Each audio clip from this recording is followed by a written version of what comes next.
तमाम मुस्लिम नेता जैसे ओवैसी और तमाम लोग जो मुस्लिमों के प्रतिनिधित्व की बात कर रहे हैं, वो कह रहे हैं राम मंदिर तो बन गया, उसके लिए पूरी सरकार खड़ी रही, पर मस्जिद के लिए न कभी प्रधानमंत्री बोले, न उत्तर प्रदेश के मुख्यमंत्री बोले, न कोई भारतीय जनता पार्टी का नेता। जिस तरीके से राम जन्मभूमि पे भव्य मंदिर के निर्माण में मुसलमानों का सहयोग मिल रहा है हिंदू समाज के लोगों को, सरकार को, उसी प्रकार से हिंदू समुदाय के लोगों का हम लोगों को भी सहयोग मिलेगा।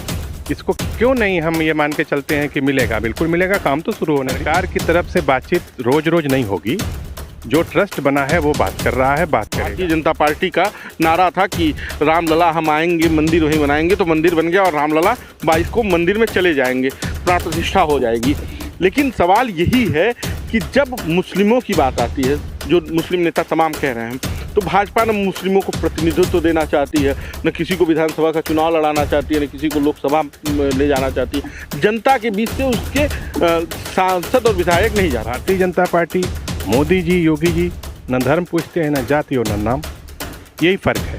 140 करोड़ लोगों की बात करते हैं प्रधानमंत्री। कुछ वोटकटवा टाइप के जो लोग नहीं होते हैं, जिनका ये प्रयास रहता है कि मुसलमान बीजेपी के करीब न जाने पाए, उनका ये काम है।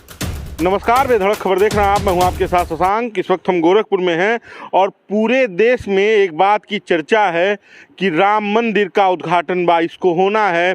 तमाम गाने बन रहे हैं, तमाम तरह से राम के स्वागत के लिए लोग उत्साहित हैं और अयोध्या तो इस तरह से सजाई जा रही है जैसे नई दुल्हन सजाई जाती है।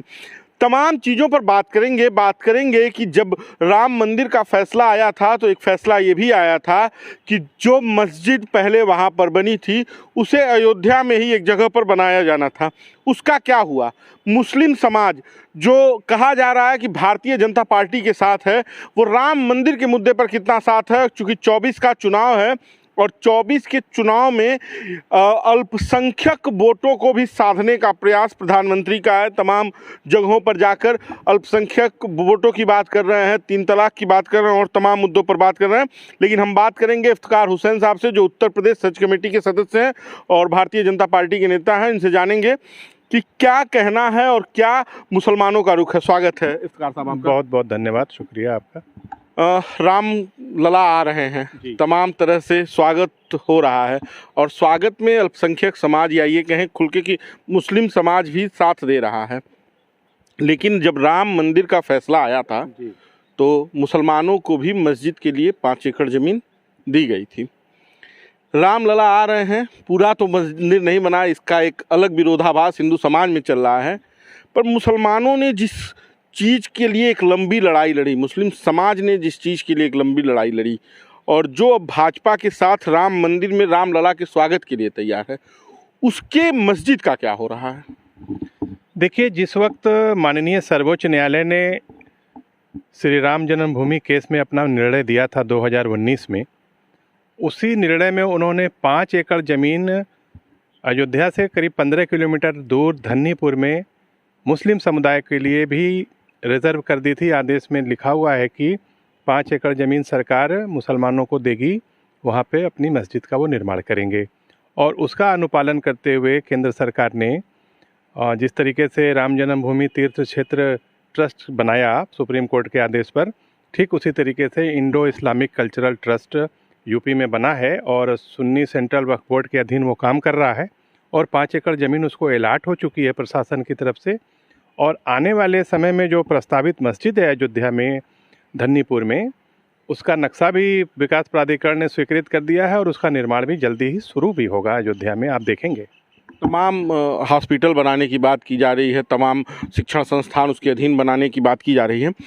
राम मंदिर पे थोड़ा सा आ रहे हैं, जिस तरह से मुसलमानों का सहयोग राम मंदिर के लिए है, मुस्लिम समाज आगे बढ़ के है, तमाम तरह की दान दिए जा रहे हैं, ये एकदम एक राजनीतिक स्वरूप तो ले रहा है। लेकिन जो मुसलमान मस्जिद के प्रति आस्था रखते थे, जो उनके प्रति प्रेम था, क्या हिंदू समाज या ये कह लीजिए कि जो तमाम लोग हैं जो नेतृत्व करता है इस समय देश के, वो उस मस्जिद को भी उसी तरह से देख रहे हैं कि उसको भी बनवाना, उसकी भी जिम्मेदारी निभानी है? बिल्कुल पूरी उम्मीद रखिए और हम सबको और मुस्लिम समाज को पूरी उम्मीद है कि जब मस्जिद का निर्माण शुरू होगा अयोध्या में, तो जिस तरीके से राम जन्मभूमि पे भव्य मंदिर के निर्माण में मुसलमानों का सहयोग मिल रहा है हिंदू समाज के लोगों को, सरकार को, उसी प्रकार से हिंदू समुदाय के लोगों का हम लोगों को भी सहयोग मिलेगा। इसको क्यों नहीं हम ये मान के चलते हैं कि मिलेगा? बिल्कुल मिलेगा, काम तो शुरू होने दीजिए। सरकार का भी मिलेगा और समाज का भी मिलेगा। सरकार का आपको लग रहा है कि मिलेगा? क्योंकि अभी तक जब सब राम मंदिर एकदम बनने के कगार पे आ गया, 22 तारीख को उद्घाटन है और मस्जिद की अभी एक ईंट नहीं रखी गई है और सरकार की तरफ से उस पर कोई बातचीत भी नहीं। नहीं, सरकार की तरफ से बातचीत रोज रोज नहीं होगी। जो ट्रस्ट बना है वो बात कर रहा है, बात करेगा।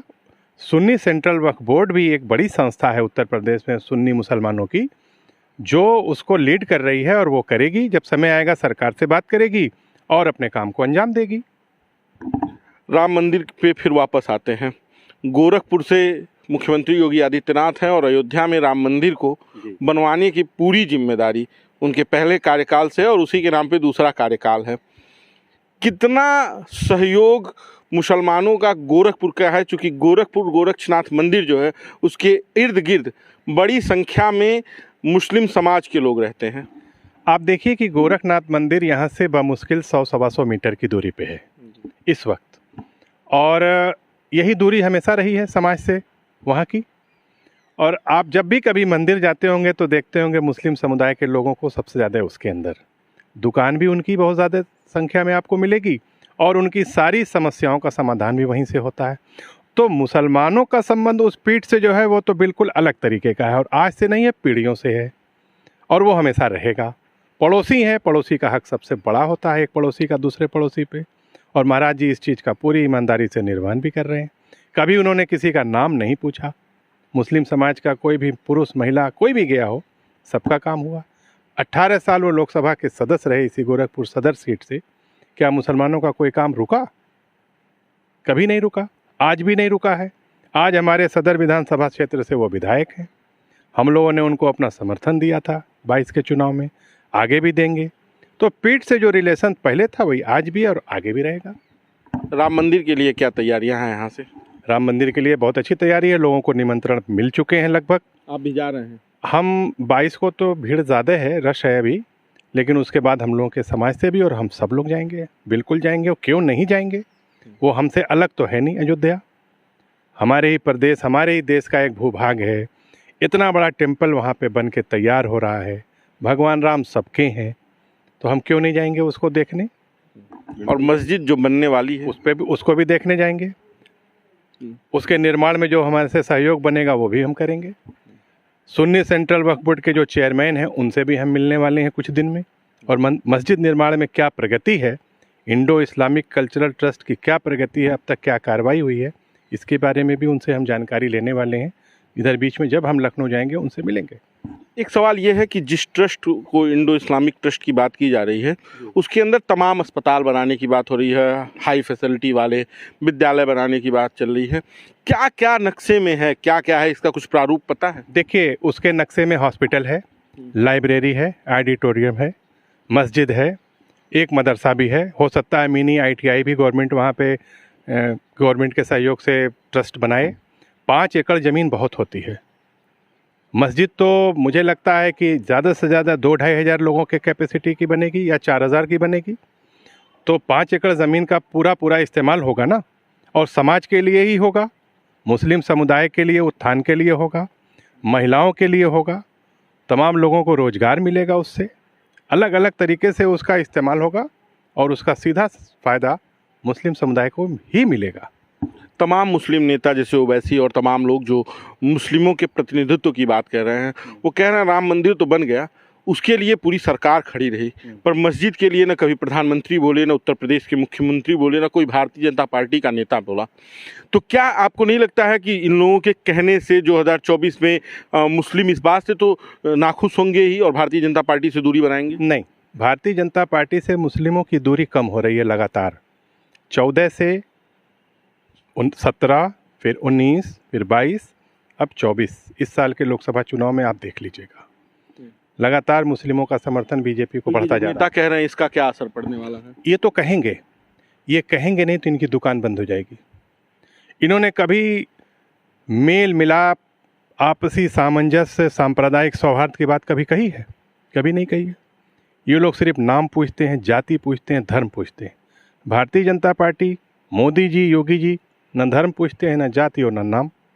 यही फ़र्क है। 140 करोड़ लोगों की बात करते हैं प्रधानमंत्री जी, और 25 करोड़ यूपी वालों की बात करते हैं योगी जी। तो कहाँ किसी के साथ उसमें भेदभाव हुआ, कहाँ किसी को उन्होंने अलग किया? कैसे करेंगे, क्यों करेंगे? दोनों सरकारें जनता के द्वारा चुनी हुई सरकार है, मोदी जी की भी और योगी जी की भी। हम सब ने उनको चुना है, तो सबको साथ लेकर के वो चल रहे हैं, आगे भी चलेंगे। यह कुछ वोटकटवा टाइप के जो लोग नहीं होते हैं, जिनका ये प्रयास रहता है कि मुसलमान बीजेपी के करीब न जाने पाए, उनका ये काम है कि वो राग अलापना शुरू कर देंगे। अब चुनाव नज़दीक है लोकसभा का, उनका राग अलापना शुरू हो गया है और अयोध्या से उन्होंने शुरू कर दिया है। अयोध्या से तो भाजपा ने चुनाव प्रचार भी शुरू कर दिया है। जिस तरह से अयोध्या को प्रदर्शित किया जा रहा है, ये बताया जा रहा है कि जो भारतीय जनता पार्टी का नारा था कि रामलला हम आएंगे, मंदिर वहीं बनाएंगे, तो मंदिर बन गया और रामलला 22 को मंदिर में चले जाएंगे, प्राण प्रतिष्ठा हो जाएगी। लेकिन सवाल यही है कि जब मुस्लिमों की बात आती है, जो मुस्लिम नेता तमाम कह रहे हैं, तो भाजपा न मुस्लिमों को प्रतिनिधित्व देना चाहती है, न किसी को विधानसभा का चुनाव लड़ाना चाहती है, न किसी को लोकसभा में ले जाना चाहती है। जनता के बीच से उसके सांसद और विधायक नहीं जाते हैं। देखिए, आपको बता दूं कि भारतीय जनता पार्टी, आप उत्तर प्रदेश केवल देख रहे हैं ना, भारतीय जनता पार्टी देश की सबसे बड़ी राजनीतिक पार्टी है आज की तारीख में। कभी ऐसा लोकसभा का चुनाव नहीं हुआ कि जहां मुसलमानों को 8 से 10 टिकट पूरे देश में बीजेपी ने न दिया हो। मतलब 8 से 10 पे ही 500 सीटों का 503 सीटों आप एक बात बताइए, आप मुस्लिम समाज को भी तो देखिए, वो क्या अपनी जिम्मेदारी का निर्वहन उधर से हो रहा है? लक्षद्वीप में भारतीय जनता पार्टी मुसलमान को टिकट देती है, जहां 97% मुसलमान हैं, और वोट मिलता है 150 बीजेपी को। जम्मू कश्मीर में मुसलमानों का बहुमत था, है, वहाँ जब भी चुनाव लड़ाया पार्टी ने, वोट ना के बराबर मिला। इसकी जिम्मेदारी कौन तय करेगा और इसका जवाब कौन देगा? भारतीय जनता पार्टी काम करती है तो भी बुराई लोग करते हैं, ना करने पर तो बुराई होगी ही, लेकिन सबका काम करने के बावजूद बुराई होती है। ये नहीं कहते कि भारतीय जनता पार्टी के राज में मुसलमान बराबर से जो है लाभार्थी है, बढ़ चढ़ करके सरकार की योजनाओं का फ़ायदा ले रहा है, राशन ले रहा है, गैस ले रहा है, घर ले रहा है, शौचालय ले रहा है, आयुष्मान में, इंश्योरेंस में वो 5 लाख का कवर मिल रहा है उसको। इसकी चर्चा कभी नहीं कोई तो हर सरकारों में जो सरकार की योजना है तो सबको मिलती है, हमें नहीं याद है। सबको नहीं, हिंदू मुसलमान बांट के नहीं, नहीं। तो बीजेपी पर जब सवाल खड़ा करते हैं लोग, तो क्यों करते हैं? वो चाहते तो क्या इसमें सरकारी योजनाएं ही तो विषय नहीं है, तमाम और तरह का प्रतिनिधित्व होना चाहिए। जब आपका प्रतिनिधित्व नहीं रहेगा तो फिर कैसे समाज की बात होगी? देखिए, मुस्लिम समाज से भी इस बात को निकल करके आना चाहिए ना, कोई दावेदार भी तो आना चाहिए, अपनी प्रस्तुति भी तो करनी पड़ेगी। मुसलमान ये थक हार के क्यों बैठ जाता है कि बीजेपी है, हम चुनाव नहीं लड़ेंगे, हम टिकट नहीं मांगेंगे? किसने? गोरखपुर से इस बार दावेदारी करेंगे इफ्तिखार हुसैन? गोरखपुर से करेंगे नहीं, भारतीय जनता पार्टी जहां तय करेगी। भाजपा के नेता हैं आप, भाजपा जहां तय करेगी।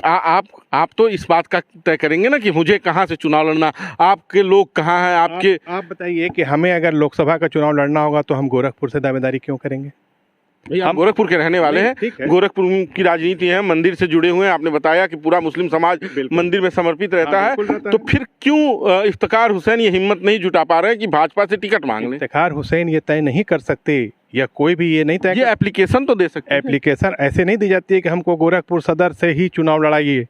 एप्लीकेशन ऐसे दी जाती है कि हम चुनाव लड़ने के लिए इच्छुक हैं, पार्टी जहां उपयुक्त समझे हमें वहां से उम्मीदवार बनाए, ये है उसका नियम। तो भाजपा से आप टिकट मांगेंगे? बिल्कुल मांगेंगे, क्यों नहीं मांगेंगे? कहाँ से लड़ना चाहते हैं? जहां पार्टी लड़ा दे, जहां हमारे पक्ष में पार्टी को लगेगा कि हाँ हम चुनाव जीत करके लोकसभा पहुंच सकते हैं, वहां से पार्टी हमें लड़ा सकती है और हम लड़ जाएंगे। तो 22 के बाद अयोध्या भी जाएंगे और 24 में चुनाव लड़ेंगे भी? पार्टी अगर लड़ाएगी तो लोकसभा का चुनाव निश्चित लड़ेंगे, कहीं से कोई दिक्कत नहीं। 22 के बाद अयोध्या जाएंगे? हाँ बिल्कुल जाएंगे। अयोध्या हमसे कोई अलग नहीं है, ना मर्यादा पुरुषोत्तम श्री रामचंद्र जी हमसे अलग हैं, या कोई भी इष्ट देव आराध्य किसी के भी अलग नहीं है। इस्लाम में किसी को भी कुछ अपशब्द कहने की सख्त मनाही है, किसी दूसरे धर्म के किसी भी उनको।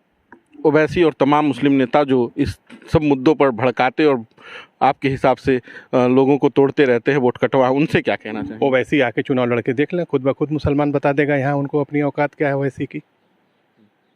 चलिए, हमसे बातचीत करने के लिए धन्यवाद। बहुत बहुत धन्यवाद। तो ये थे हमारे साथ इफ्तिखार हुसैन साहब, जो भारतीय जनता पार्टी के नेता हैं और उत्तर प्रदेश हज कमेटी के सदस्य हैं। इन्होंने बड़ी ही बेबाकी से अपनी बात रखी। बाकी का बेधड़क खबर देखते रहिए। इस वीडियो पर आपकी क्या राय है हमें कमेंट बॉक्स में जरूर बताइएगा। इस वीडियो को शेयर कीजिएगा। धन्यवाद।